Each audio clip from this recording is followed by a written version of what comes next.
Photo is done. Have a break. The speeches will follow shortly.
We went up to the General Hospital where the nurses are again out on strike. I'm sure everybody here sends them support and solidarity.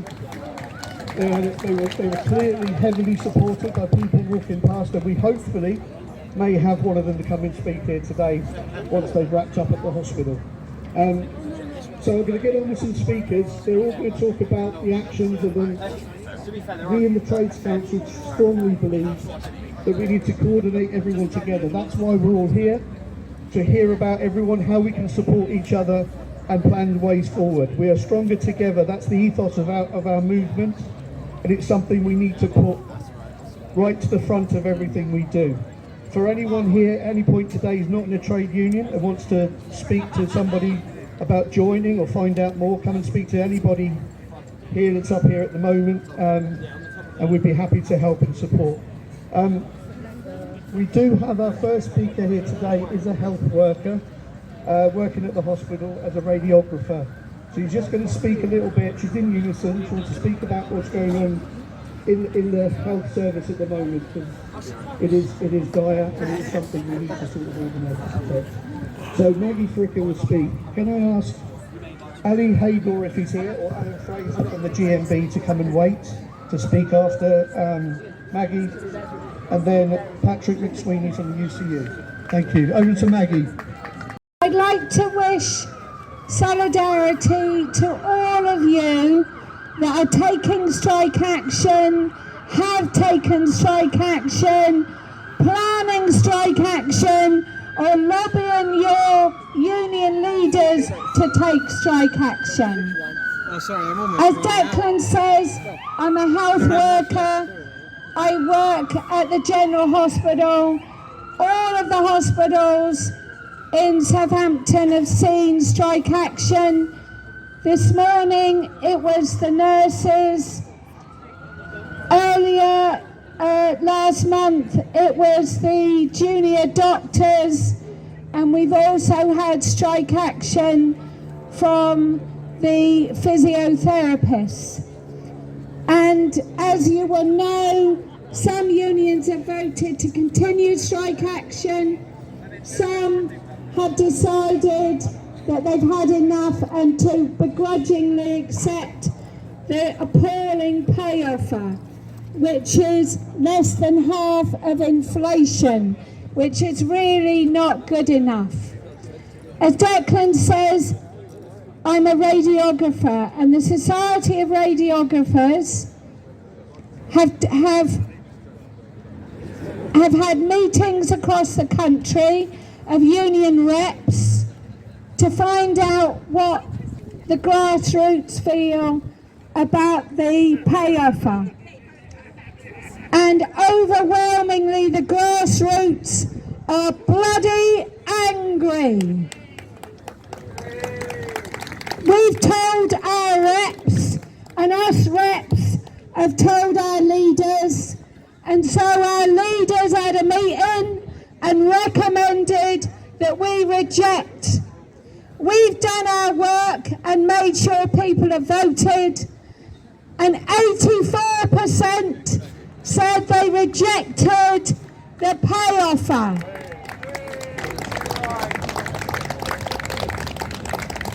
And 80% that voted said they were prepared to take strike action.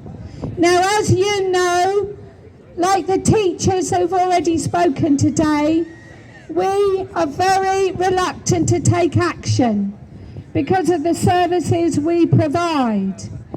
But things are getting worse and worse. The pay offer that the government have made does nothing about retention. We have the situation where if you talk to the nurses will say people are leaving the profession. Nurses, before they even start their careers, are left with a debt from learning their craft of perhaps 50 grand, which they are then impoverished before they even start. You talk to the junior doctors, and the junior doctors will say perhaps 20% of doctors, having done all that work, are leaving the profession.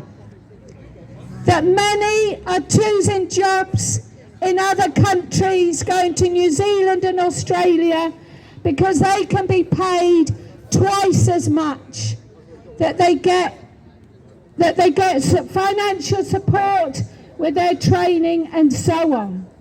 The physiotherapists are saying people are leaving the health service because of the pressures. And all the health workers are saying the government are underfunding our health service. That when people say the strikes are meaning that their operations are cancelled and their appointments are being cancelled, that happens every single day in our health service because we are understaffed by something like 150,000. And that's because we can't attract people to stay in the profession. We need a pay rise above inflation in order to keep our staff. We also need free tuition for all of our staff that work in the health service so that we can actually attract our workers. But most of all, we will not win if we stand separately. We are stronger together. We need coordinated action. Everybody on that picket line this morning was saying we need to strike together. Let's make it happen. Thank you, Maggie. I'm sure everyone will agree with everything she said. We've all seen how the government has taken the RCN to court, attacking what is the most beloved sector of workers in this country. The RCN, I'm sure, will be moving forward with more action in the future, so I just encourage everybody to support them. Go to their picket lines. They always welcome you, and they really value the support. So thank you. Next speaker, we have Alan Fraser from the GMB Union. I'm sure Alan will be able to tell us what's going on across the GMB, being as he's education officer, is that right? And FC. So yeah, please do welcome Alan Fraser. Thanks, Declan. Yeah, it's great to see this turnout, folks. Well done to the Trades Council for organising this as well. Great turnout, so well done everybody. I just want to start by making a pledge. As a Glasgow Rangers supporter and a lifelong trade unionist and socialist, our pledge is to fight for our class, the working class. Our pledge is to organise and build solidarity. That's what being a trade unionist and a socialist is about. Not signing a pledge to somebody who owns 23 palaces and castles and is worth probably billions that none of us would ever imagine. So that's the pledge for all of us here today, I think. Our pledge is to the working class and our pledge is solidarity. So I hope you all agree with that. I'm sure you'll understand the irony, those of you who know Glasgow politics. Right, okay. There's a few things I want to talk about, but I'll try and be as brief as possible. Maggie's already outlined all the workers that are on strike at the moment. You can go from rail workers, NHS workers, you can go to junior doctors, you can go to the PCS, but I want to make a special mention of 500 new GMB members who have organised from the bottom up at Amazon in Coventry, and it's probably likely in the next few days we will have the first recognition agreement for Amazon workers anywhere in the UK. So a big shout out for those workers who are multi-ethnic, huge diversity, and I have to tell you, all of those workers have organised that strike from the bottom up. The trade union leadership of the GMB has not really been the major factor. The major factor has been those workers themselves. So a big thanks to all those workers for joining the union and taking a huge risk to actually join the union and actually get more and more people in the union. So yes, Maggie's outlined it's great to have all these strikes, and it is, but that's not the only thing that happens inside a trade union or in the workplace. We are confronted day by day, and I am, as a GMB education officer and health and safety officer, every day inundated with health and safety issues. We have 1,500 workers every year dying in the workplace. We have 50,000 workers dying every year through occupational disease. We have workers who are being confronted with zero-hour contracts, with poor contracts, with stress, fatigue, and we've got all sorts of problems in the gig economy. The trade union movement has yet to organise the gig economy in a way that we could.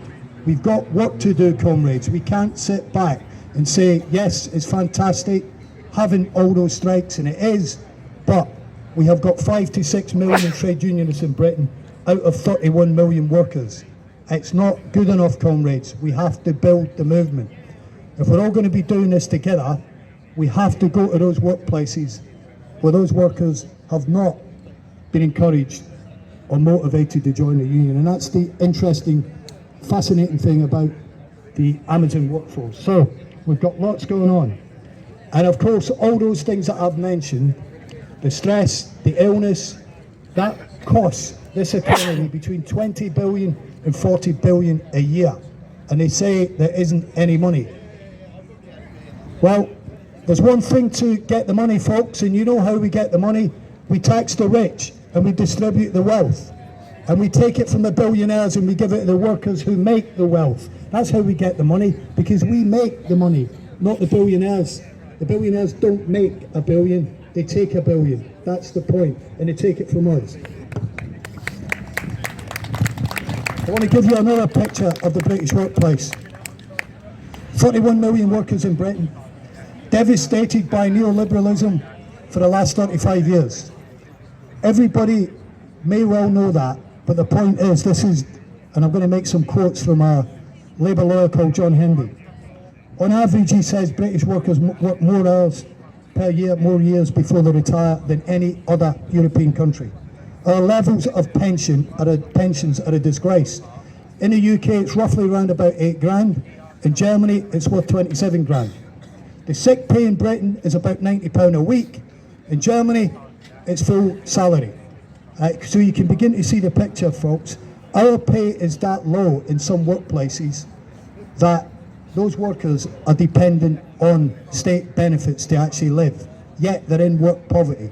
So the situation is not just about strikes.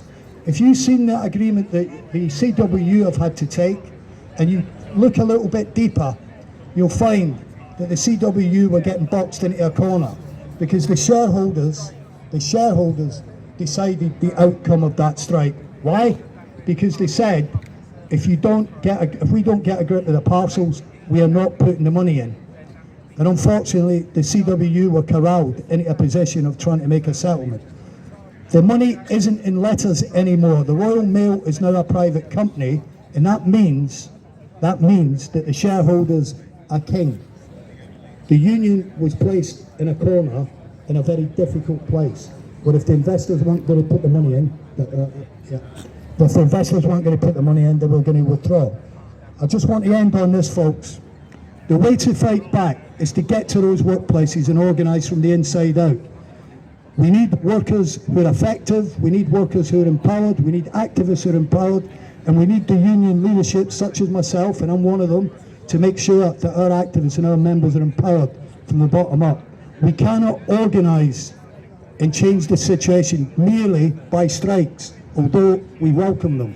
We have to get workers on board, we have to get workers understanding that it's the collective and collective issues and collective solidarity with each other. It doesn't matter what union you're in, you should show solidarity. So I say to each and every one of you today, let's come together, let's unite, and let's make sure that workers all stand together like the Unite workers have done with our Amazon workers in the GMB. That's what we need, folks. Thanks very much. Thanks, Alan. We've got another speaker from the GMB. This is Ali. Ali's a taxi driver in the city. He's just going to add a bit more detail around what's going on there. Thank you. Thank you, Declan. Hi folks, my name is Ali Haydor. I'm the GMB National Rep for Taxi and Private Hire in the Southern region. It's great to see the strength of the unions come together today, and there's a couple of campaigns that I'm doing locally and nationally I would like to share with you. Private hire vehicle door signage. Policy that locks self-employed drivers into one company without workers' rights. Policy that is stopping competition. Policy that hides behind public safety to impose unfair restrictions and provides control to companies. You don't need to have a degree in employment law to work this one out. You cannot apply control to self-employed workers. Yet Southampton City Council is doing just that, giving control to companies, but in return no holiday pay, pension, sick pay, all the benefits that comes with worker status. End of March consultation on the draft document ended, which removes the current policy. The document is supported both by GMB and the Unite Union. Over 1,000 responses from the record, is a record for taxi and private hire. 1,000 responses in Southampton alone. Sending a clear message to officers and councillors, including some Labour councillors, who thinks the current policy is right and must stay. You're wrong. You don't understand the trade.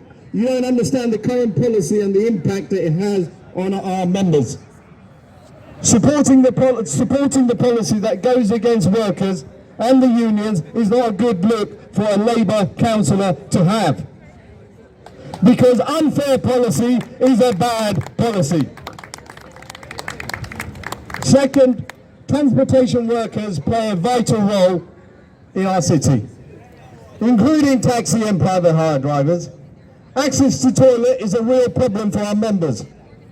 Number of years we have been knocking on the doors in Southampton Council to work with the trade to find ways to overcome this problem, but nothing from the council. Running away from its responsibility. Well, you can run, but you can't hide. We will chase you and we will keep on knocking on your door because we'll remind you of your responsibility. Because every worker in this city, in this country, in this world must have right to access toilet at every workplace. It's a basic human right. So those who are here today, please come and approach me to ask me about a couple of these campaigns. Just quickly to touch on cost of living, the quality of life has been squeezed on working class people. Redistribution of wealth is not happening. The whole system is broken, and we have too many politicians who are career politicians. Putting the career first, party second, country third, and maybe you working class people fourth. Wearing a green dress to promote green products is not good enough for me. We need real leaders and real politicians who will fight for us, fight for the working class people, and fight to remove food banks and child poverty in our society. Because every child deserves to have a decent standard of living, regardless which family they're born into, and deserves food on table. Every child. Yet we think we have the moral right to lecture others and other countries on working conditions and living conditions when we are not getting the basic right here. So friends, quality of life matters, and we must fight at every level. No compromise and solidarity, and we must keep fighting.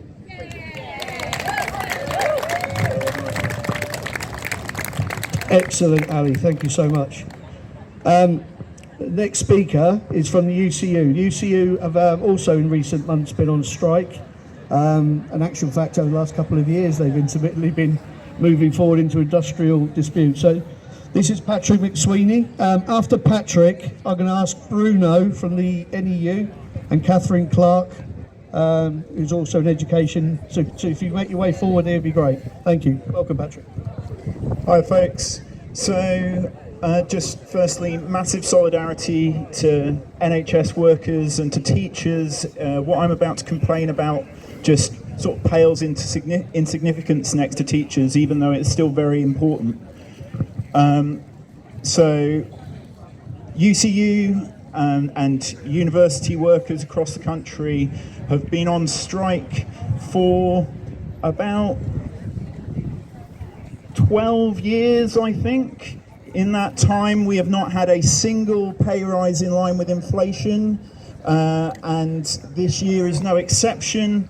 We've been on strike already this year for 18 days, and the offer on the table is 5% when inflation is 10%. It is utterly pathetic.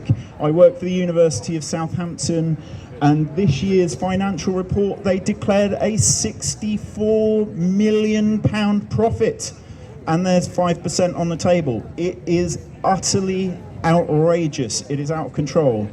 During the time that I'm talking about, student numbers have doubled, but in real terms, pay has fallen by nearly 20%. Utterly outrageous. The sector has problems with gender and race inequality in pay, and also with an absolutely monumental problem with casualisation of workforce. People who have done 3 years of an undergraduate degree, a master's, followed by 3 or 4 years of a PhD, will then come out into a workplace where they are paid below the median salary of this country on a fixed term contract which may be shorter than a year.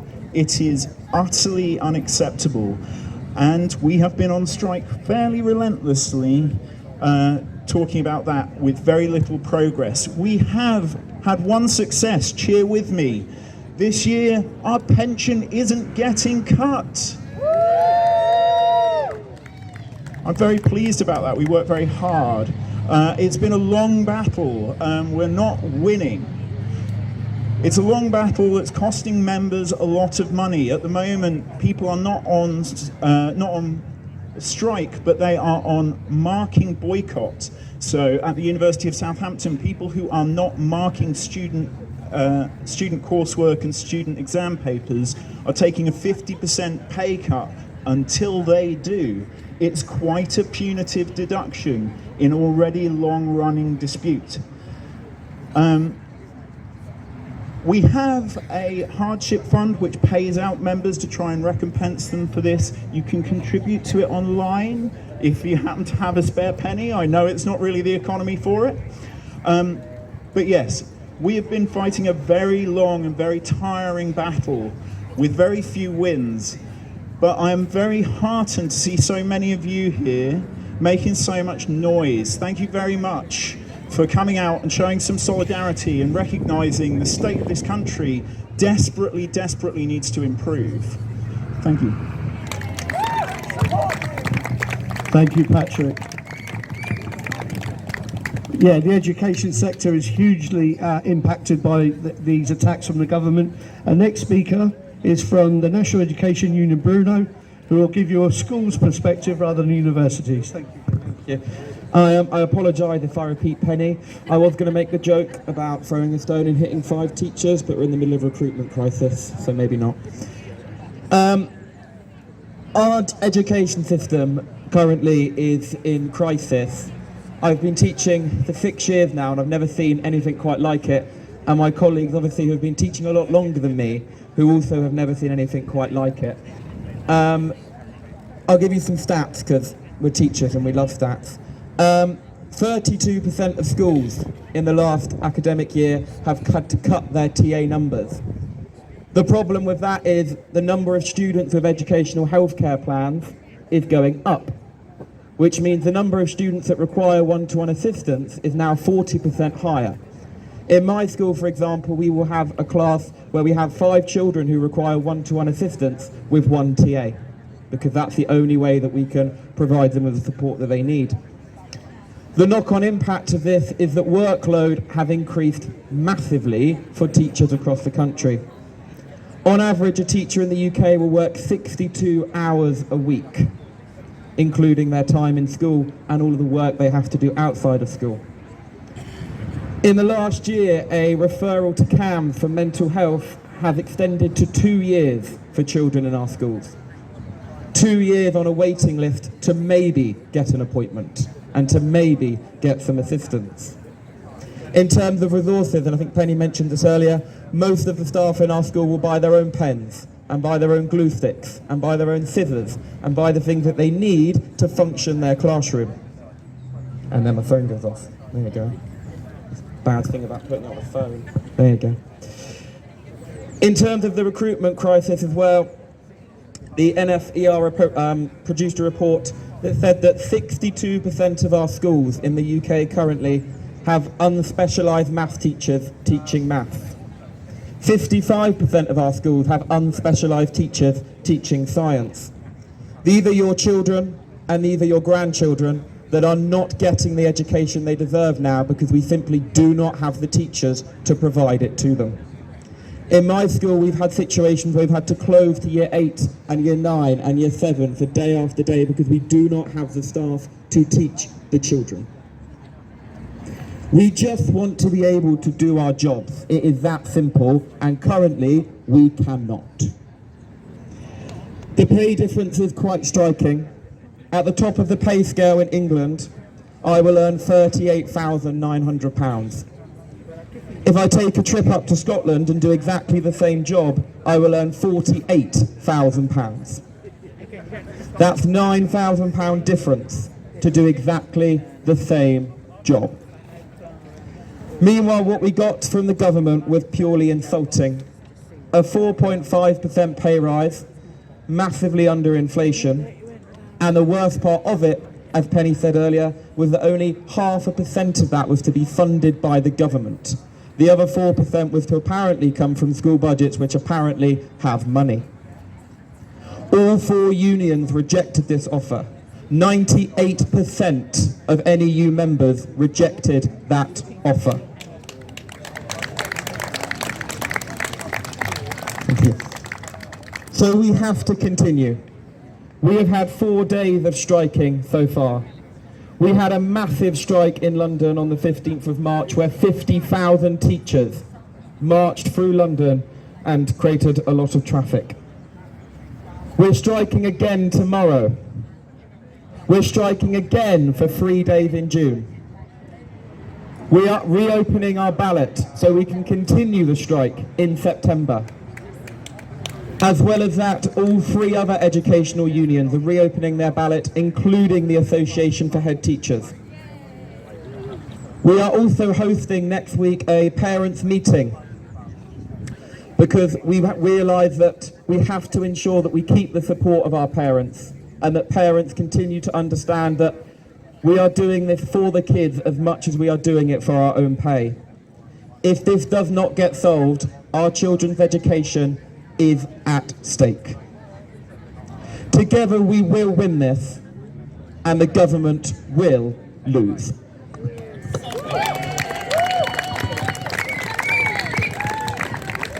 Thanks, Bruno. Please do go and support the UCU's table over there and support the campaign. They are battling hard to fight against. Can't hear me. What did I say? Sorry, It's been a long morning. I was at a picket line this morning. Okay, so we're still in the realms of education. I'm going to invite Speaker Catherine Clark to come forward. Catherine works in a school as well, but is a Unison member, so she's going to talk a little bit about their perspective. Thank you. Thank you for allowing me to speak here today. I am a lab technician in a secondary school in Southampton and a union rep, and I'm the women's representative of our Unison district branch. The cost of living crisis is hitting women harder than men since they occupy the majority of the lowest paying jobs. 90% of support staff in my workplace are women. This May, our union is balloting for strike action since the local government offer is lower than their offer last year.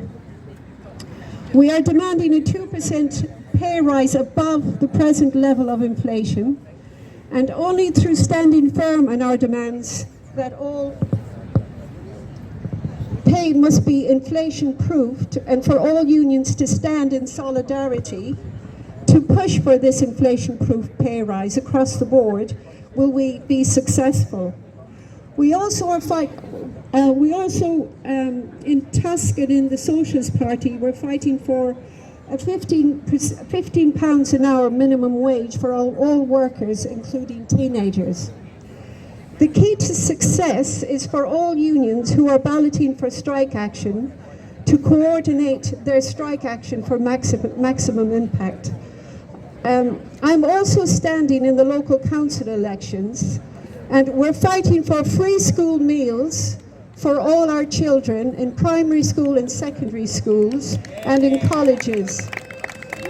36% of our children are in poverty, which can, because they're in poverty, there has been found a link between poverty and crime. Southampton has now the highest crime rate in Hampshire.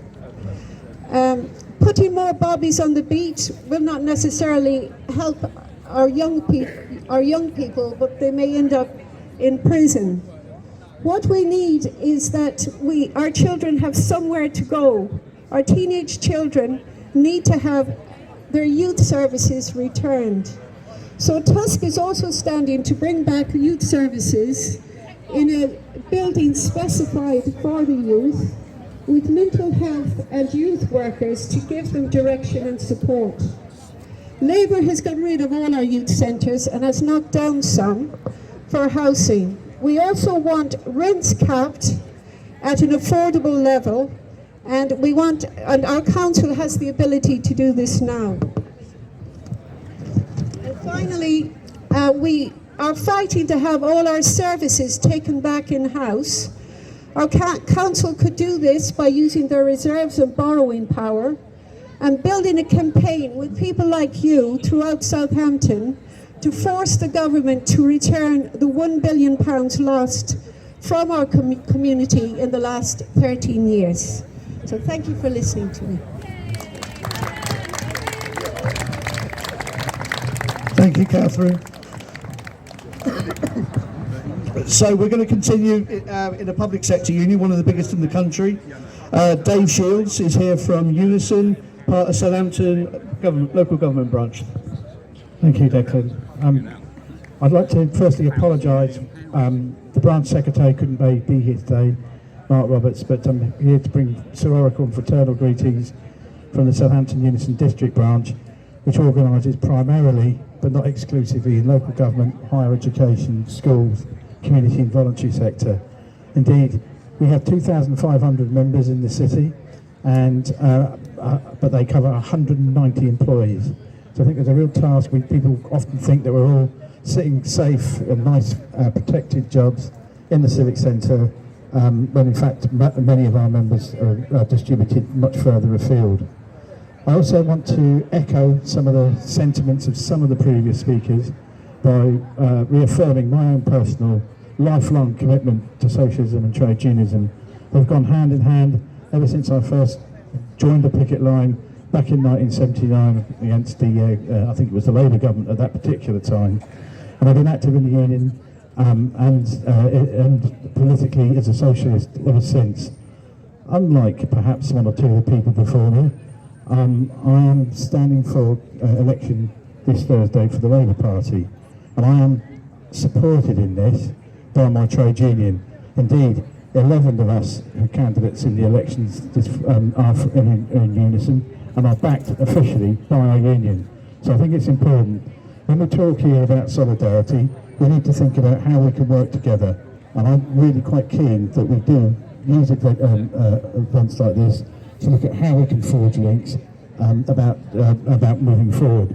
The particular sectors of the workforce that I think that the lowest paid workers that Unison represents are sometimes quite difficult to organise. We need to put more energy and resources into that. I hope that our branch, and as it becomes reinvigorated, is going to be able to play a part, constructive part, with brothers and sisters here today through the Trade Union Council, which I hope we'll be really re-affiliating to. But also we want to be increasing our influence within the Labour Party. Too often the Labour Party has perhaps not heeded the views of trade unions, and we want to make sure that that link is reaffirmed. So with that, I'm sure that there are other speakers. I don't want to take up too long. I thank you very much for this opportunity to speak today, and have an enjoyable afternoon. Thank you. Thank you, Dave. Okay, brilliant. So this week we also were in support of the PCS union on strike here in the city. They had picket lines outside the job centres and the Marine and Coast Guard Agency down by the train station. I was shocked to hear that there are people working in the DWP who are getting paid minimum wage. And as we all know, minimum wage, especially in a time of crisis like this, goes nowhere. So we've got two speakers from the PCS now. First one is from the Marine and Coast Guard Agency, Andy Cooper. Please give him a welcome. Hi folks. So I work for the Maritime and Coast Guard Agency. I work in headquarters in Southampton. We're not the only public service in the building. We have the insolvency service in there as well. No one wants to hear about the insolvency service, but I'll mention them now because we're approaching the blooming recession, and the insolvency service are going to be called on to do their work. And without the funding, without the backup, everyone's going to be left looking after themselves and create a mess for everyone there. And it's a mess that the Tories have created, as we well know. And of course, we've got our fellows in the DWP who are going to be needed during this recession for exactly the same reasons. Because everyone's going to be in a state, everyone's going to need support, and no one's going to be getting it because the funding just isn't there. And why are we going to be in that state? Because we're not collecting the taxes that we need to collect. And why is that? Because our colleagues in the Inland Revenue have been cut back year after year after year. So we do not have the manpower to look into the complicated cases where all the money sits. We've only got the manpower to deal with the basics, to deal with you and I, to deal with people who don't have the money. That's why we don't get the funding. Every single revenue officer is a net gain to this country, and we get rid of them that they're a cost, like they're a burden.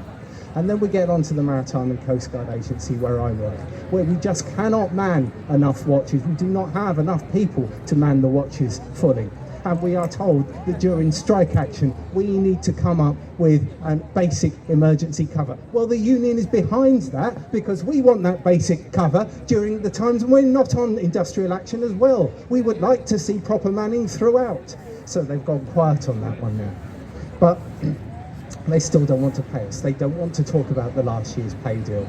They don't want to talk about that. They'll only talk about the next year's pay deal. And they'll only talk about half the rate inflation for that. And the reason they want to do that is because they are wondering whether our ballot, because they're making us ballot yet again for exactly the same strike action, will go through. That's what they are waiting to see. And even then, they will not want to offer us anything near inflation rate for the past year or inflation rate for the coming year, because they want to see a slow, rather fast, but even if they can't get that, a slow dissolution of public services. Now, how do I know this?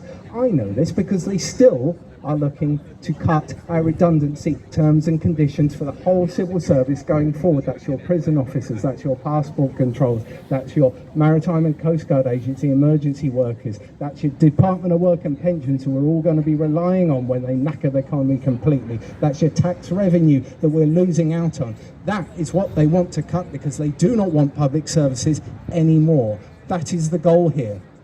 And the only way to stop them doing that is industrial action, keeping this going until we get rid of this Tory government, because there's no way of changing the mind of people who do not believe they're going to get elected. They don't care about votes. They don't care about public services. They only care about their own pockets, the money they can scrape away from the system before they have to go. So the only way to stop this is to keep the public looking, keep this industrial action going until the Tories are out. Tories out.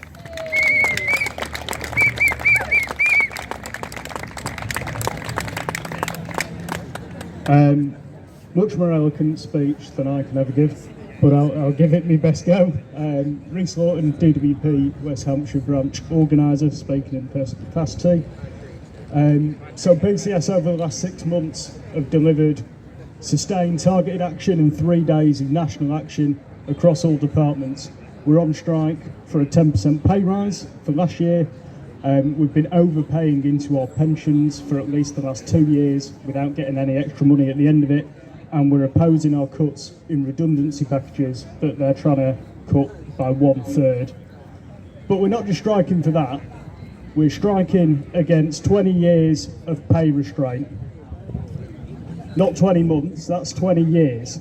20 years of underfunding various government departments where staff leave and they're not being replaced, refusals to have proper recruitment, and then when they do recruit them, they have issues with retaining them because the pay is so poor or it's not on a permanent basis.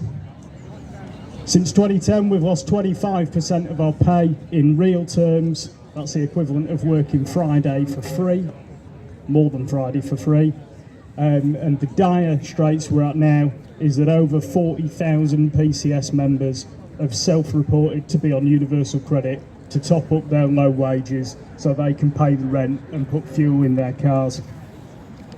On top of that, 1/3 of DWP and HMRC staff are now on minimum wage. This is skilled work.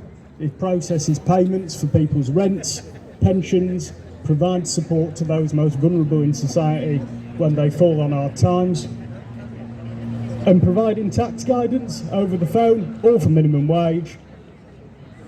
You're not going to recruit the staff, they're not going to stay there, they might as well go work anywhere else for exactly the same wage. So we want public services that are administered by professionals, that are administered effectively, and that means being able to recruit and retain civil servants, which means we need to fight for decent pay, we need to fight for decent conditions, and we need to oppose any attacks on our current terms and conditions. We're currently reballoting for strike action as we're coming up to the end of our 6 months. Everyone I spoke to is determined not just to pass the 50% threshold, but to absolutely smash our result that we've got this time and show this government that it is time to pay up and we're not going anywhere.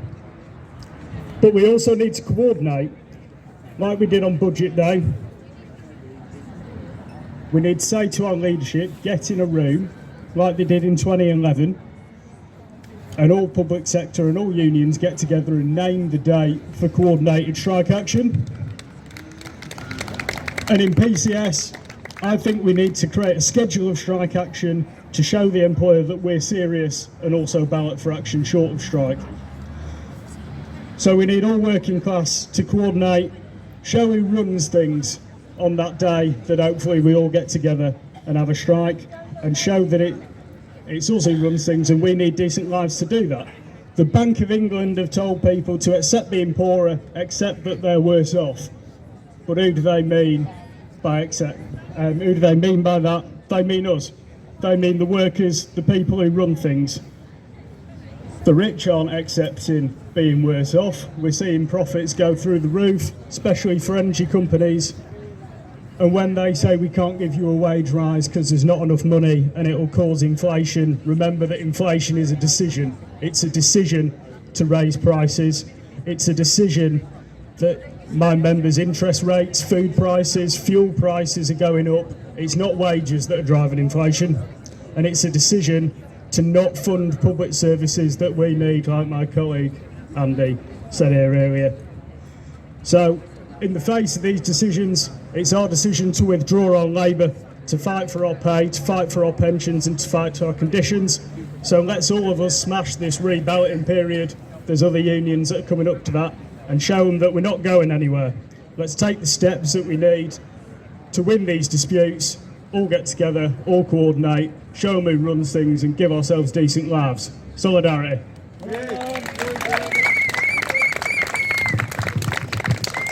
Thank you very much, guys. That is the last of our trade union speakers. I'm going to just say a few words as an RMT member, but if there's any other trade unions here who haven't yet said anything about what's going on in their unions, please do come forward. Yeah? Oh, I've got your notes later. Yeah. Declan Clune, I'm in the RMT, and I wanted to sort of come back on some of the points that have already been made, because I think they reinforce what's being said. Health and safety across workplaces everywhere is being eroded hugely. I'm sure everyone here will remember what happened at P&O Ferries in March of last year, when 800 of our members were sacked by video call, a recorded video call by the CEO of that company. What they've done since then is they brought in unskilled, untrained labour, largely from South Asia, and put them in an impossible situation. They're being paid £4 an hour while they're at sea, which is legal at certain points of the sea.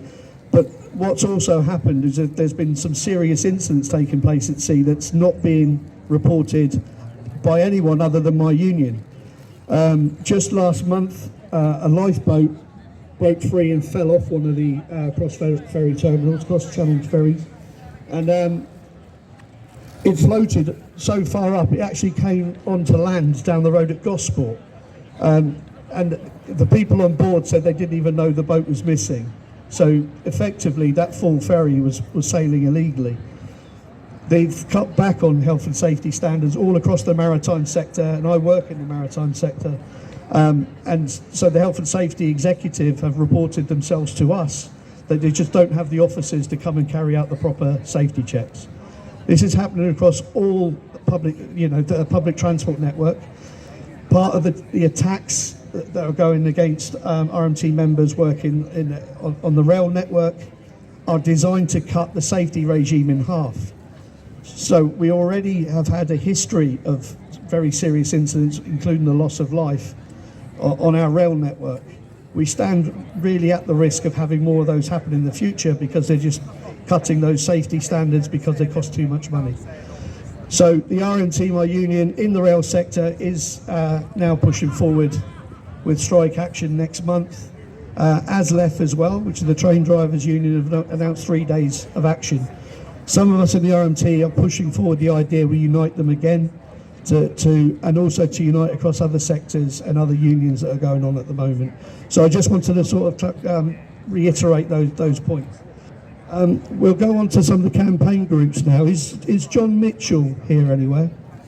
I think I saw him earlier. John's from Momentum. Ah, there he is. Yeah, so John's from the campaign group Momentum. He's going to kick off this section of our rally. Hi, John. Hi, everyone. Thank you for having me, and thank you to everyone who's spoken so far. It's been really interesting hearing about how everyone's been fighting the cost of living crisis, fighting against bad bosses. So I'm the chair and the community organising officer of Momentum Southampton. Many of you already know the work that we do. Momentum pushes the Labour Party to be more radical, more left-wing and more inclusive. Whatever you've known about Momentum in the past, we're pushing forwards with progressive politics, always involving the community and prioritising democratic and socialist values. We're listening and learning as we go.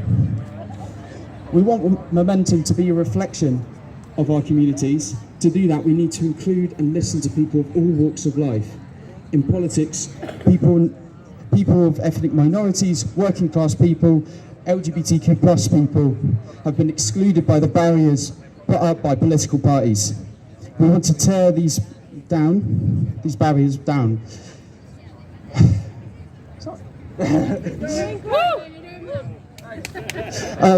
We want to tear these barriers down, and we don't want anyone to get left behind, and we want Labour to fit that model. In order to do that, we need to change it. It's not too different from the history of this day. What we've heard, a history that's wrapped up in the trade union movement, in resistance, and we see it now with the resistance from all of these trade unions. The history of the trade union movement and our common ground to rise up one another, working together. To us, the community is the people, whether they're organising in their workplaces or their local areas. People rarely resist when they feel powerless. The government understands this, and that's why they're pushing further right, looking to cut down grassroots movements like these, like what we see here today. We've seen this with the new Public Order Bill, which will add to the watered down aspects of the Police and Crime Act, leading to further criminalisation of protest and creating political prisoners in this country, in a supposedly civil, modern state. And the way the government has taken the nurses to court in the RCN has been a disgrace, because they know they cannot win. They know they cannot win on fair ground, so they have to take them to court. It's disgusting. And we should understand this too. How do we take back power for the people? How do we give people the feeling that they can take power back for themselves? Taking back locally means participating in a better city and looking out for each other and fighting to improve our livelihoods. That's why we're starting a community campaign in Polygon, so that Front Garden Communal Development Scheme can begin. What this is about is a continuous row of gardens that would be developed in tandem to make the area more accessible, make it greener, and make the area better for everyone. But this culminated after months of listening to people, listening to their issues. It's a glimpse of what a socialist future or a socialist Southampton could look like, where we're not just talking amongst ourselves, not just talking about what's going on in the news, but actually doing something to raise conversations about how we could change areas and how we could work together. It talks about land orientation and communal land management. This work could be replicated anywhere, and the issues might change across neighbourhoods, but what matters is listening to people and engaging in those issues. Seeing many trade unions like the RMT, the RCN and the NEU, and many others spearheading their causes and the causes of their members has given morale and hope to many. We're not here to organise in the trade unions. We're here to support you in any way we can and come to your picket lines as we have done the last year. If you're interested in what Momentum is here to achieve, like supporting local campaigns that build a more equitable, greener and cooperative Southampton, like supporting socialists to go into council, like challenging racism, sexism, homophobia and transphobia, and building inclusive spaces for new people to share their vision of a better society. We want to hear from you. Talk to us. Thank you for having me speak, and I'll leave you with one promise for you to take away from this speech. Momentum will always stand on the side of workers like you.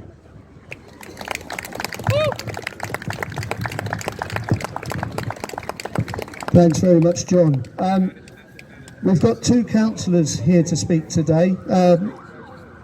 So first is Matt Renyard. Matt's been on the council for a number of years now. I'm sure you want to come back on some of the points made earlier. Please welcome Matt.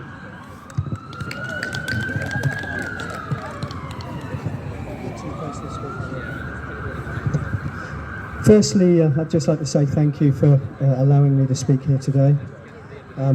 I've made a very short speech. I think you'll all appreciate that it's short. It's with a bit of an ask, really.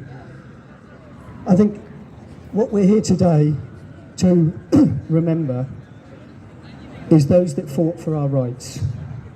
That's what today is all about.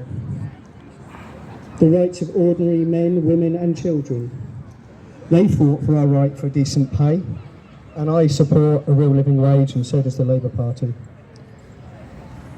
They fought for decent working conditions, and we will reverse the Tories' weakening of our employment law. These rights were not given to us, and I recognise that. And I recognise some of the feeling that I know is here today about that frustration in being able to connect and make a real difference to politics. And I stand here as a politician. Does that make me clear? No. Thank you. Yeah, just down the road. Sorry, this is a little bit distant. You know, just down the road, Toll Puddle, we remember the martyrs. Those leaders who were arrested and sentenced to 7 years transportation for administering an oath of secrecy. It might be the battery. Is that it, Chaffee? Thank you. So as I was saying, we remember the Toll Puddle martyrs. We remember what they stood for and how they fought for our rights.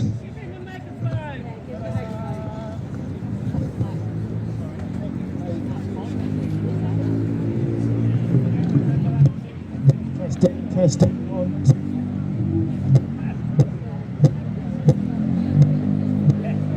Used against the Toll Puddle martyrs.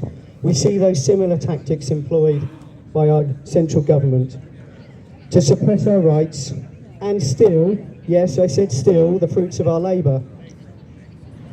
This has for too long been the model of our economy.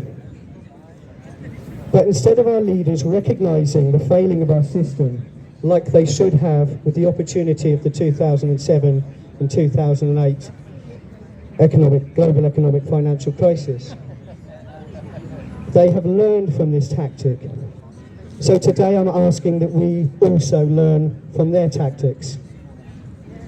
That tactic sits behind a system where all profit and opportunity is only to the benefit of just a handful of super rich individuals, as you've heard from many who have spoke today. Just like our Prime Minister's wife and those moguls who dominate and monopolise our retail sector.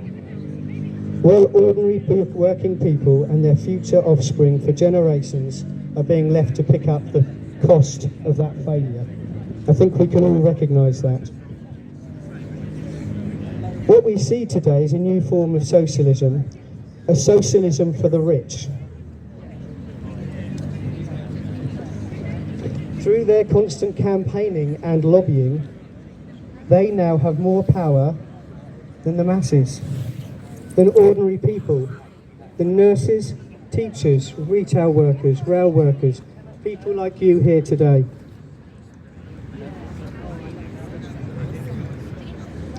Today, I ask that we stand together as one, to go out and talk to our fellow workers, because they're not here en masse today, although we wish they were, and explain what is wrong with our political and our economic system.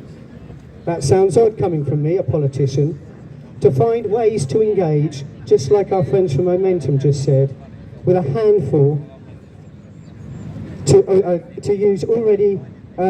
go out and educate ordinary working people of the power they already hold and the rights that previous generations have fought for.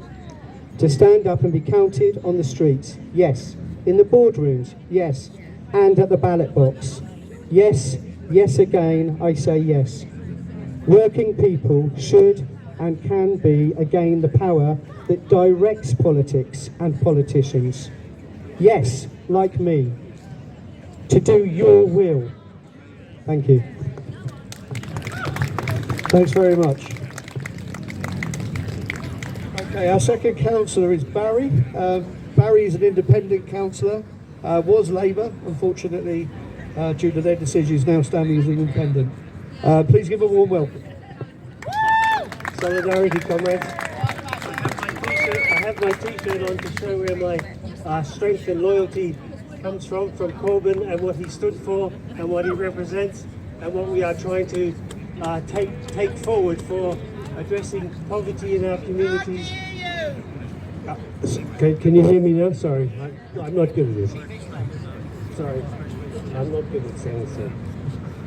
So I obviously we all know that poverty is the main driver for all sorts of the problems we have in society. And until and unless we address that by fair wages, by the redistribution of wealth within our society, poverty will continue to blight the people of this city. For the first time ever, life expectancy in men and women in this city and other cities is falling. This is a direct result of austerity and poverty. One of the big consequences of this is food poverty. 40% of children living in poverty do not have access to free school meals.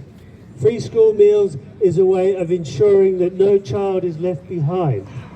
And what we're planning and proposing now, we have a petition to call on the council to ensure from nursery through to college, throughout the year, all children will be given free school meals. This can be paid for. Nationally, it is only going to cost £2 billion a year, and even right-wing economic analysis shows that this is incredibly cost-effective.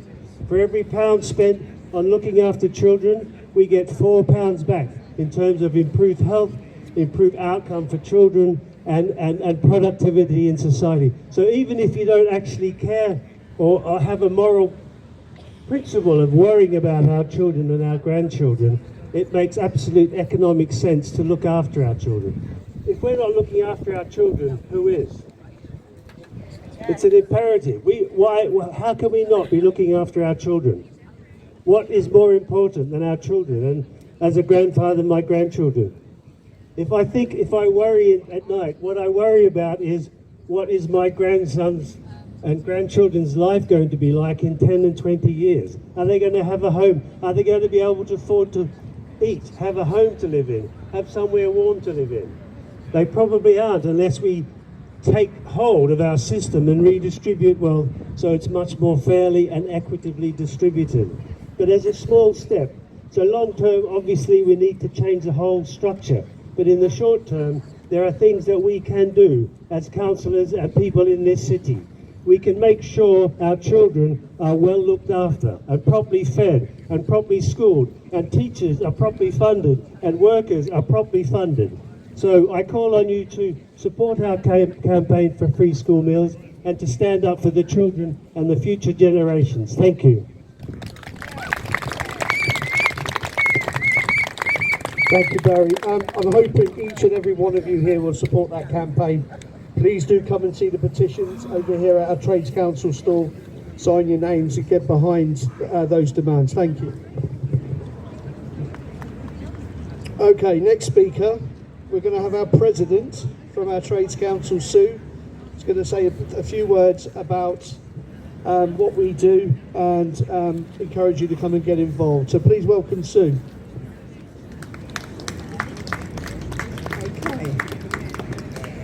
Thank you everyone, and it's great to see everyone here today. Some of us were at the RCM picket this morning, which was of course curtailed by the government going to court. They're introducing new legislation to further restrict our right to strike and to criminalise protests. A contrast to a year ago when, you remember, P&O, owned by DP World that runs Support of Southampton, sacked 800 workers by Zoom call. They flagrantly admitted that they'd broken the law, but no action was taken against them. So it's one law for them, one law for the bosses, and an entirely different one for ourselves. But we are fighting back, and the theme today was support for strikes, fight the cost of living crisis, a real pay rise for all, and defend the right to strike. And remember, we have had some successes locally. Red Funnel Ferries, vehicle builders at VFS in Eastleigh, and Forley Contractors, to name a few. Trade unions are seeing a surge in membership as we look to defend our standards of living. Families have seen pay cuts by more than at any time since the 1970s, and a sharp rise in demand for food banks. And the Trades Council says that workers must not pay for the COVID crisis, or for the war in Ukraine, or for the economic recession, but we believe in fighting for every job, defending and improving our benefits. And companies that make redundancies should open the books to the trade unions for inspection. Where companies collapse, we demand immediate nationalisation.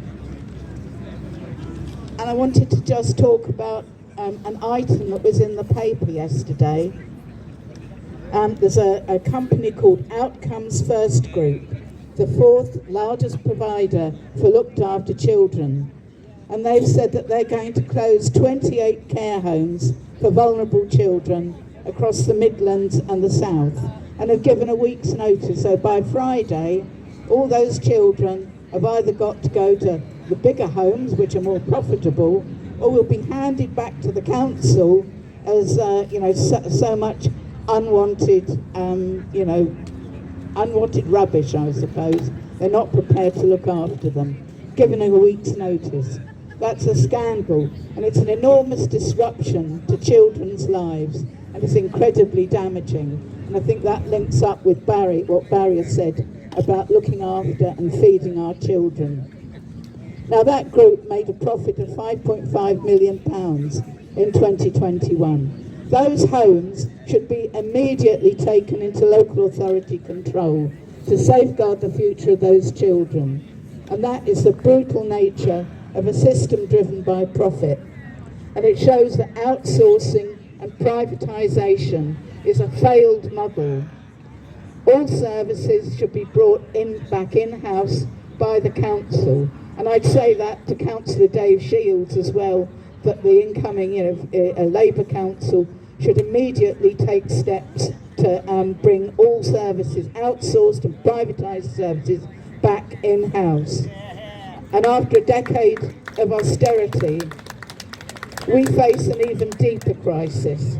So we stand together in solidarity, fight back to ensure a future that guarantees a living wage, benefits and pensions, and affordable council housing, free health and education. So join the fight back, join your trade union, and get your trade union also to affiliate to Southampton Trades Union Council. We're here to do things like today, which is bringing us together in solidarity, of sharing our experiences, of planning the way ahead, and what needs to be done to get rid of this rotten capitalist society and build a new society fit for purpose, a socialist society. Thank you. Thank you, Sue. Anyone interested, like I said, we do have a Trades Council stall here. If you're in trade unions and you want to come and talk to us about affiliation and ask what it's about, please do come and say hello. There's another huge crisis in our city around housing. That's been going on for some time. A new group that's been set up in the city, there's a new tenants union. So I've got a speaker who's going to come and talk on that campaign by the name of Chloe. Please give her a warm welcome. Hi everyone, and I'd like to express a message of solidarity with everyone who's on strike or facing a struggle with their employer, from the tenants union and from all renters in Southampton. I'd like to ask, how do we all feel about landlords, folks? What do we think? Not a fan? Yeah, us neither. We do feel the same way. And we find in our city and across the world really, there are lots of people living destitute. They've got mould in their homes, they're paying too much for their rent. They're fearing that their landlord is going to put them out on the streets just because they feel like it, which is their legal power. So we're not happy with that, and we don't think that in our city there should be parents worrying that they're paying too much for rent and they're not going to be able to feed their kids. We don't think that anyone who works, full-time, part-time, even if you can't work or you don't work, you're entitled to a home. And so we're here today to announce that we'd like to end evictions in Southampton by the end of this year. We're calling on the council in this time of a cost of living crisis to end evictions, to ban them, just as was the case during the COVID pandemic, just as is the case in Scotland and in many other places in the world. This is a thing that can be done, and we think it should be. We think no one should be getting thrown out on the streets in a time of crisis. Trade unionism begins at home. That's the message that we're bringing here today, and we'd like everyone to sign on to support this campaign.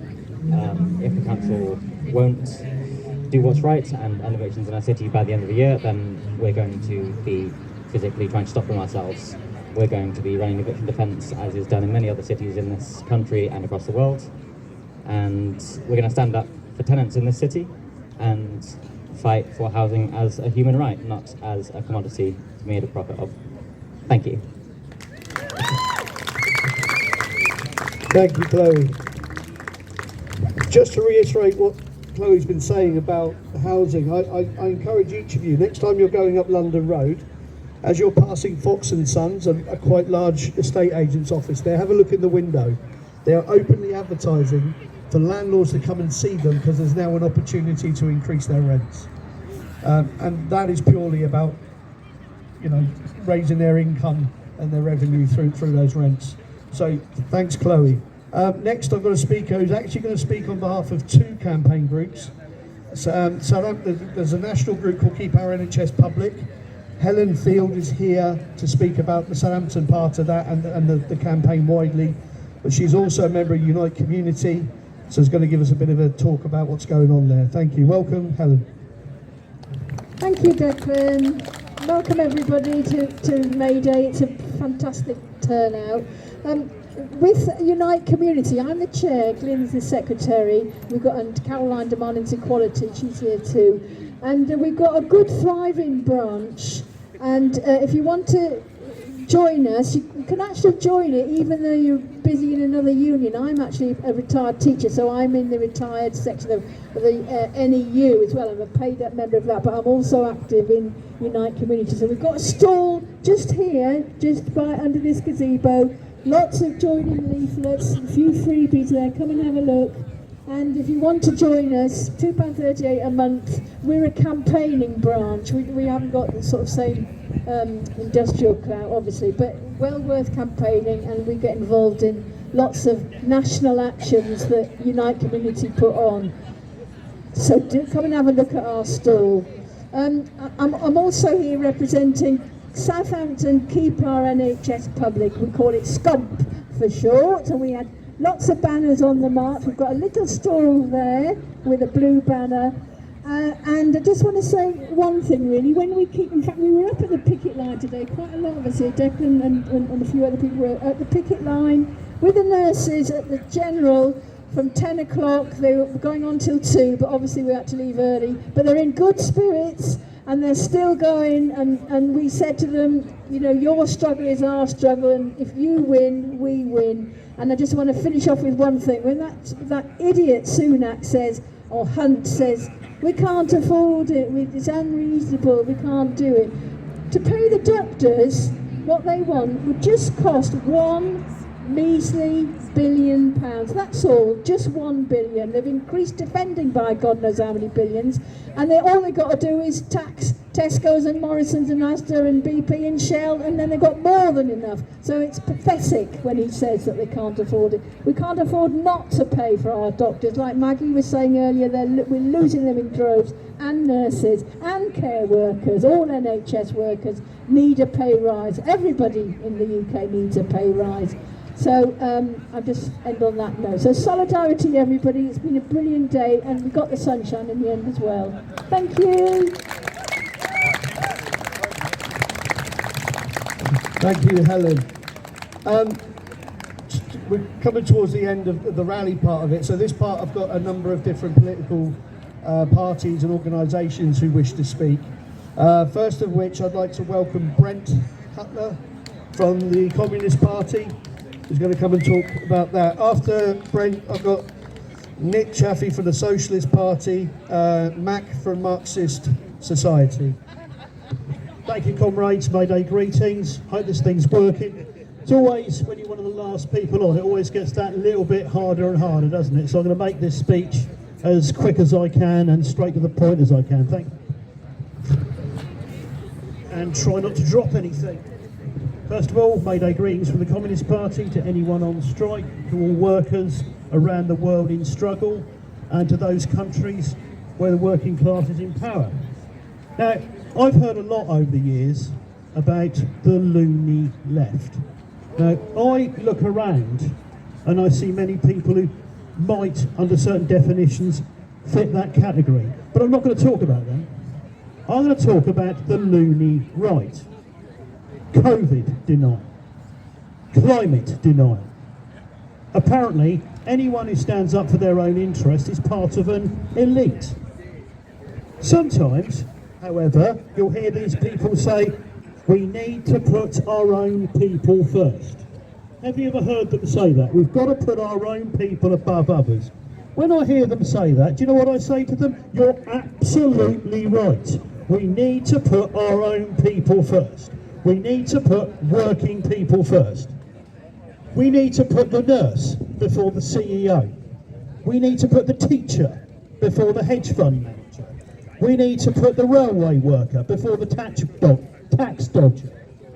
I tried to fit junior doctors and even barristers in there somewhere, but the thing is, there's more of us than there are.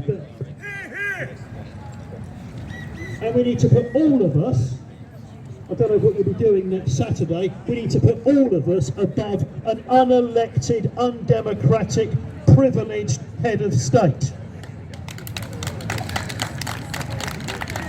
Now, comrades, ladies and gentlemen, or whatever you want to be preferred of, this is what May Day is about. It's about putting working people first. Whenever you see people striking, I'll say to them, and I was on strike earlier last week, working people need to put themselves first. That is what May Day, with its origins back in the distant past, in paganism or the Middle Ages, that is what May Day is about. Just a few messages, just a few suggestions. If you're not in a union, join one. If you're already in a union, there's a number of unions represented here, including my own, get involved. If you want to find out more, get more knowledge, get more understanding about unions on a daily basis, please, my suggestion is read the Morning Star. And I'm not saying don't read anything else, but in particular read that publication. Now, we're at a time when working people are moving forward. Many of us are winning, many of us are gaining pay rises, many of us are going on strike for the first time, arguably in a generation or in years. But there's one thing we need to think about doing. We are facing the fight of our lives. The government, I believe it's been halted in the House of Lords, is trying to pass legislation banning the right to strike. Hence, we are now facing the fight of our lives. And with that in mind, I'm drawing your attention to this pamphlet. It might give some ideas, it's a discussion pamphlet maybe, give some ideas on how working people need to work together, how unions need to work together, how community groups need to work together, and as a labour movement we need to work together in some form of united front. So, what I'd like to say, we're facing the fight of our lives. I'd like to wish you a happy May Day, and remember, working people come first. Thanks very much. I'll move swiftly along because we're sort of ticking along time-wise. Nick Chaffee's here from the Socialist Party. Please give a warm welcome. Thank you, Declan. Brothers, sisters, comrades, a message of solidarity from Socialist Party members in Southampton who are active on the Trades Council, who are active in the local trade unions, who are supporting the strikes and the fight against austerity. Today is an international day. We mark the crisis of capitalism on a global scale and the effect it's having on tens of millions of people who cannot afford to eat, have no shelter, and have no secure employment. That comes at a time when the rich have never been so rich. 6 people have more wealth than half the world's population combined. And they have delivered, alongside inequality, poverty, war, right-wing populism, racism and division. And our task as we go forward is to offer an alternative to that crisis and to point to how the wealth in society could be used to meet the needs of all. The Economist magazine recently, the voice of capitalism, ran an article explaining that big corporations now have $13 trillion in cash in their bank accounts because capitalism cannot find a profitable route for that investment. That demonstrates that capitalism is at a dead end if it cannot reinvest the profits that it makes in developing society, technique, and the production of labour. And so we have to raise the idea of an alternative.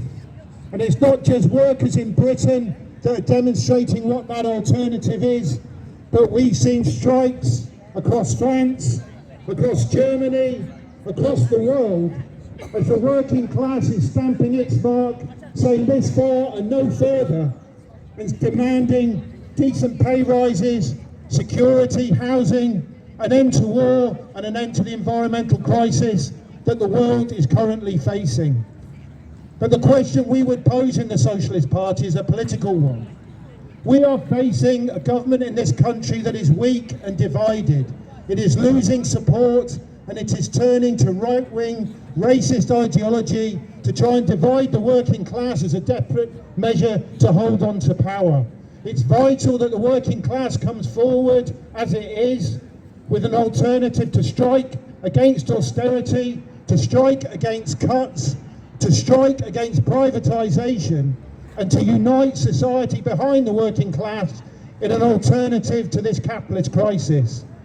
And I think many people on the picket lines, if you've been on them, will have raised the question, where was Starmer? Where was Labour when nurses were striking? Where was Starmer when teachers were striking? When civil servants and rail workers were striking?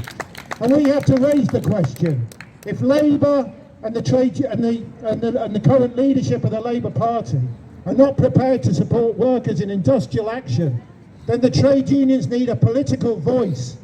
And if Jeremy Corbyn, who stood on those picket lines, is now blocked from being a candidate for Labour, then certainly the Socialist Party makes an appeal to Jeremy. Stand as an independent socialist at the next general election. Call on your trade union allies to back you. Call on strikers across the country to stand with you. And let's put a workers' list forward in the election that will show millions of people who are backing these strikes at the present time that there is an alternative. Let's put forward policies for nationalisation of energy, of water, of transport, of public services, so we can get rid of the parasites that profit from our needs. But let's go further. Let's demand the nationalisation of the banks, the socialist clause that Labour have abandoned, to put that wealth in the hands of working class people so we can plan production on the basis of democratic workers' control and need to deliver a world for everyone. That's for the future. Next week we will have local elections, and I'm proud to be standing here as a candidate for the Trade Unionist and Socialist Coalition. We call on Labour councillors to stand with the strikers and strike themselves. What we're calling for is Labour councillors to carry out a strike against austerity, to stop carrying out Tory cuts. Since 2012, when Labour took control of the local authority, over 1,000 council jobs have been cut. We've seen services like youth services, care homes closed. We've seen public assets sold off. And we still have a financial black hole. In 2013, 2 councillors expelled from Labour for voting against the cuts in Southampton proposed an alternative. They said councillors should use their reserves and borrowing powers to set a needs budget that would protect jobs, to protect services, to provide council housing, care for the elderly.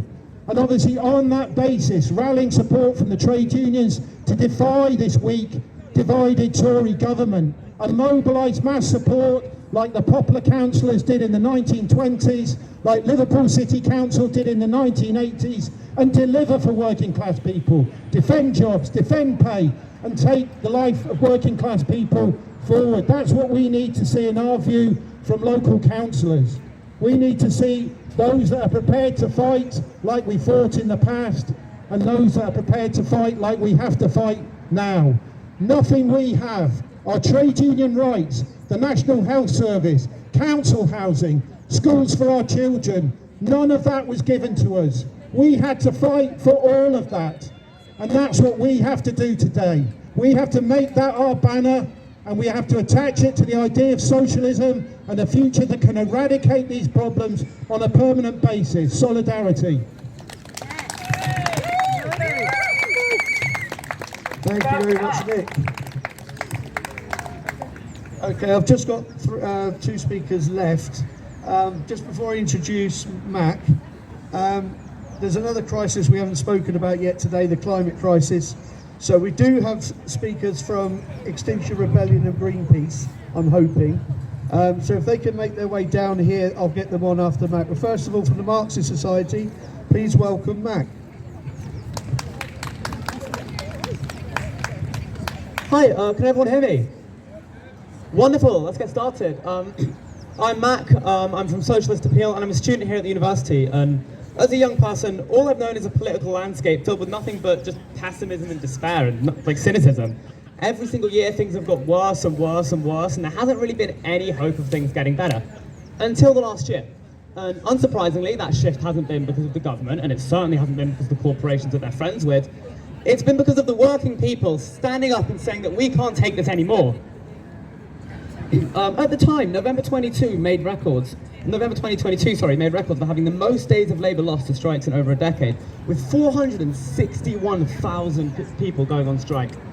In just one day, in March 2023, that number was 600,000. And that proves nothing but the tremendous capacity of the workers of this country to move into struggle. And this moment can be found all across Europe. The last couple of months have seen Germany's biggest strike in 30 years, a 24-hour general strike in Greece, further strikes in Belgium, Portugal, Sweden, Latvia, and of course the movement that's taken over France. Young people didn't really develop any sort of political consciousness until times after 2008. All we've known is crisis and austerity. We've watched the Tories bleed the NHS dry as profiteers circle it like vultures. We've seen our educational institutions fall apart, which isn't hyperbole, by the way. My sister's ceiling in her school literally collapsed while students were in the building. And we've seen the planet get hotter and hotter and hotter, while the government stand there slack-jawed and powerless as profiteers make more and more money. And what do people in power have to say about this? They divert the blame. They tell us the problem is immigrants. They tell us the problem is environmental activists. They tell us the problem is trans people like me, when in reality it's the rotten capitalist system that is to blame. And it's really scary. Hearing how the NHS that my sister needs to survive is under threat, or hearing that because of the aforementioned blame shifting, trans people like me have experiencing more and more hate crimes, it's really scary. But the people of this country are not taking it lying down. We are forging a united front against these ills and the parasites that benefit from them. Just here in the university, an open letter has been going around, and within 24 hours, it's got over 50 signatures. This letter is from our very own Binu from the Marxist Society, and it's putting unwavering support behind our UCU. Action is becoming increasingly coordinated, and each victory for one union is a victory for us all. If you agree with these ideas, you need to get organised. So happy May Day and victory to the unions! Thanks very much, Matt. So as I said, the climate crisis is still a huge issue within the working class and the trade unions. Because of what's been going on elsewhere, largely they disappeared off of the headlines. However, Extinction Rebellion and others like Greenpeace have done a sterling job, in my opinion, to keep that crisis back in the pages. So please do welcome. Lynn's going to speak about Extinction Rebellion and Greenpeace. Thank you. Hello, everybody. Hello, everybody.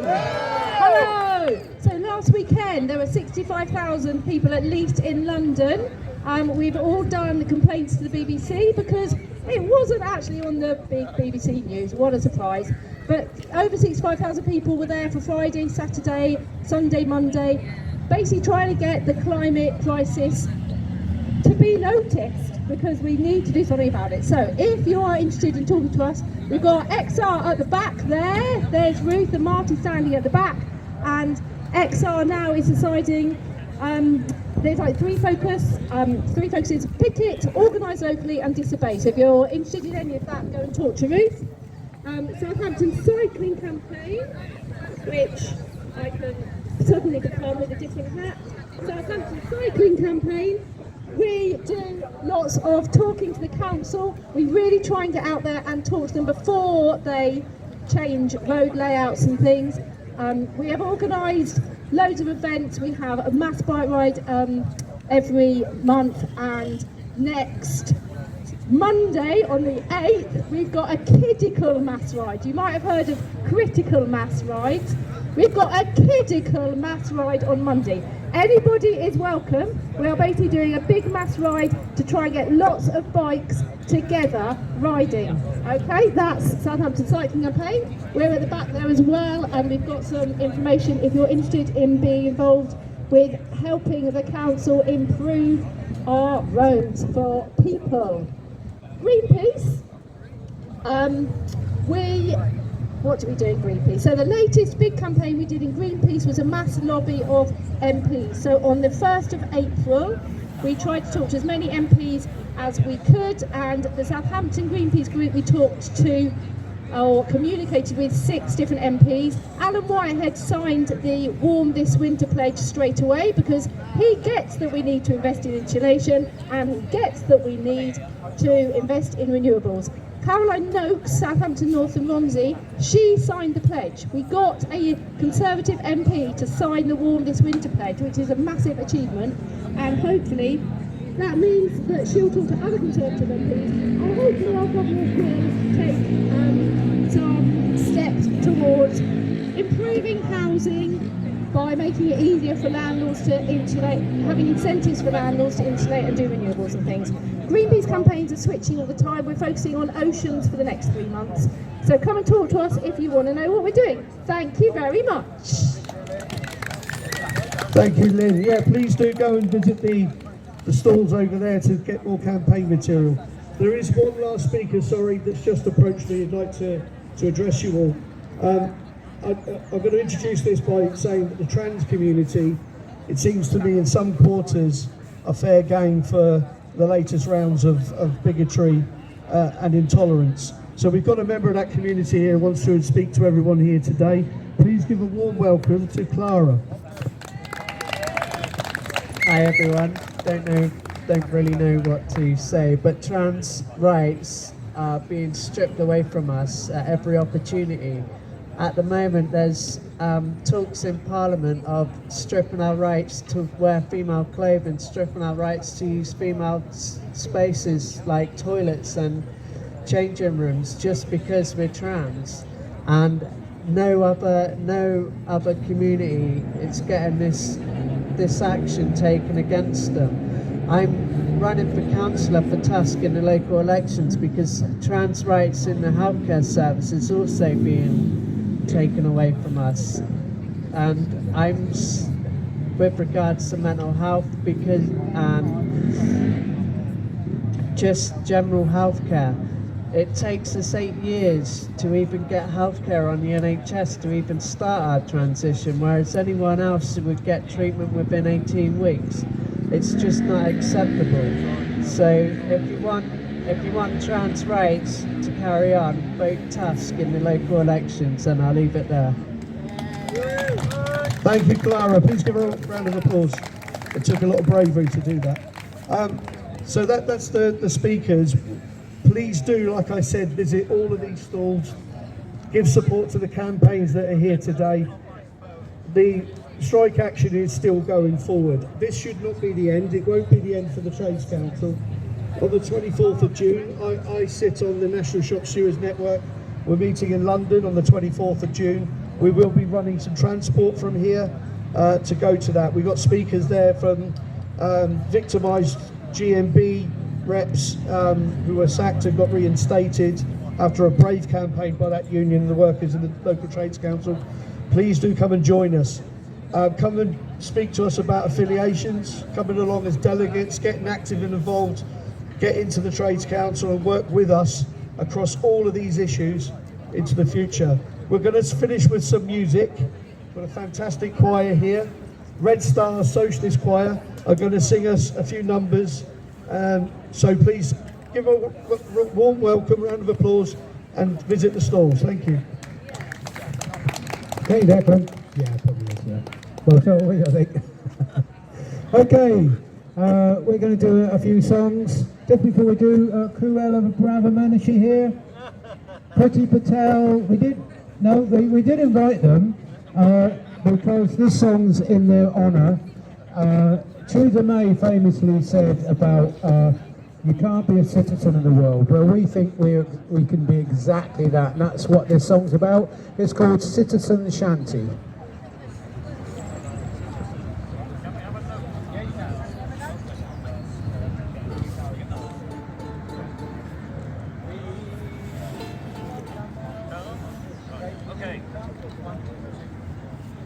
We come a long way to find ourselves a home. We come a long way to find ourselves a home. We come a long way to find ourselves a home. 'Cause we're citizens of the world.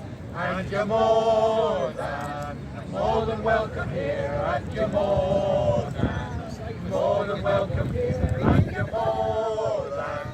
more than welcome here. 'Cause you're citizens of the world. My folks and your folks and their folks before. My folks and your folks and their folks before.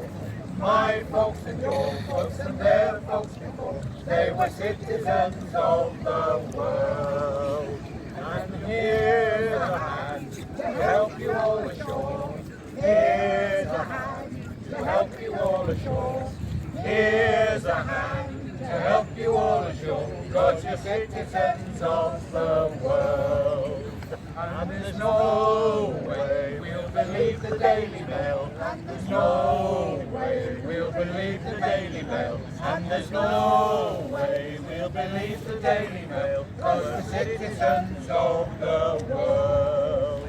There's just been famine, death for more instead of hope and peace. There's just been famine, death for more instead of hope and peace. There's just been famine, death for more instead of hope and peace. Yet we're citizens of the world. And you're more than welcome here. And you're more than welcome here. And you're more than welcome here. 'Cause you're citizens of the world. Thank you, thank you. Dominic, can you come and do your job, please? Palestine, joy.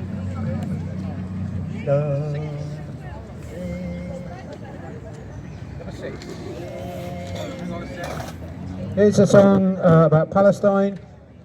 We always have them in our repertoire because we won't forget them. We know that the Western world in general want to forget about Palestine. We won't let them, and none of us should let anyone forget about what's going on in Palestine, especially with the far-right fascist government of Netanyahu. So here's a tribute to Palestine.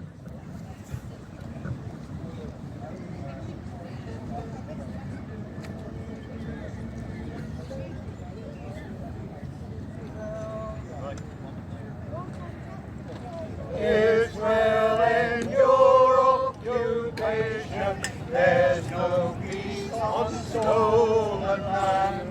We'll sing out for liberation till you hear and understand. Ethnic cleansing and apartheid should belong to history.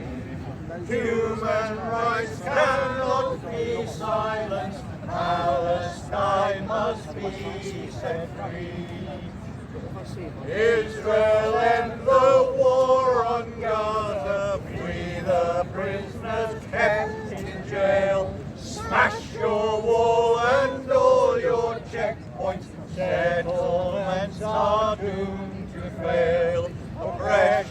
leads to cries for vengeance. Learn from your own sad history.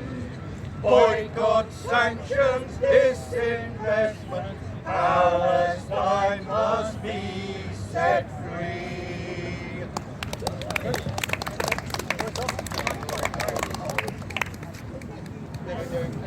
Southampton, Southampton, Southampton, Southampton.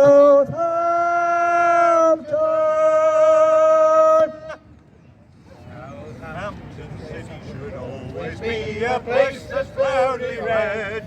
We need a Tory council like we need a hole in the head.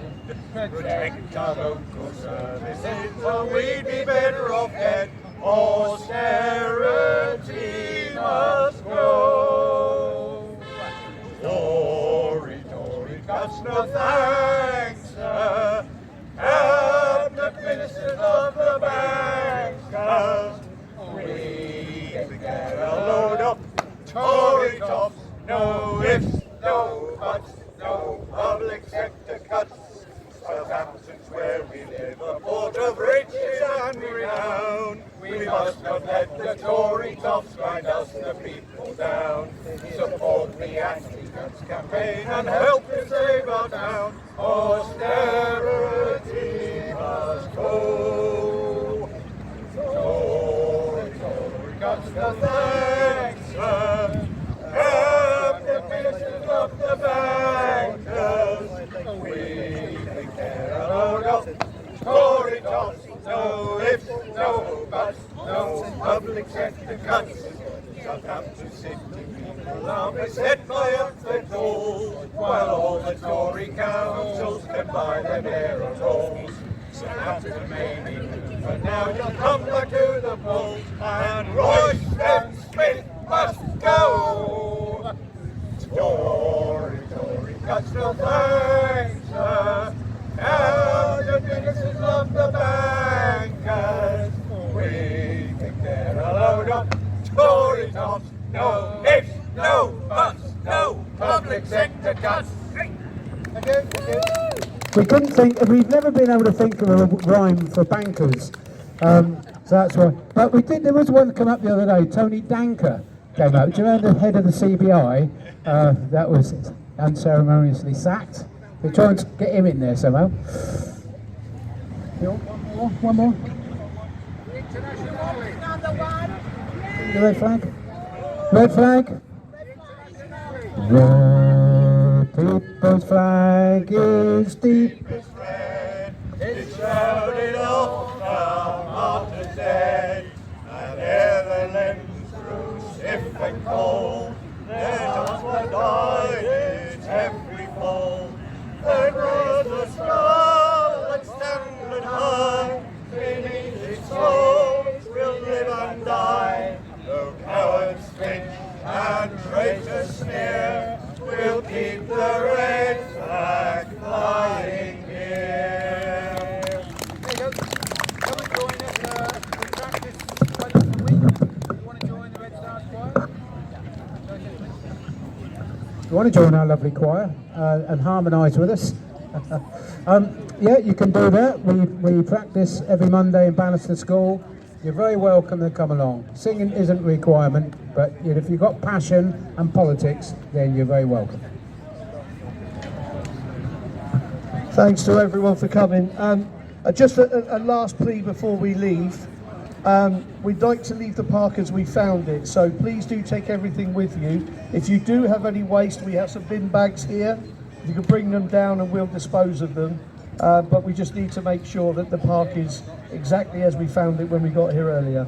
Thanks to everyone for coming. Keep in touch with us in the Trades Council. We'll be sending out details, strike actions, events that are coming up. And like I'll reiterate again, anyone who's in a trade union wants to get active and involved with us, come and speak to us. Thanks to everyone. Solidarity, enjoy the rest of your day. And greetings, comrades. Let's yell a big hand for Declan.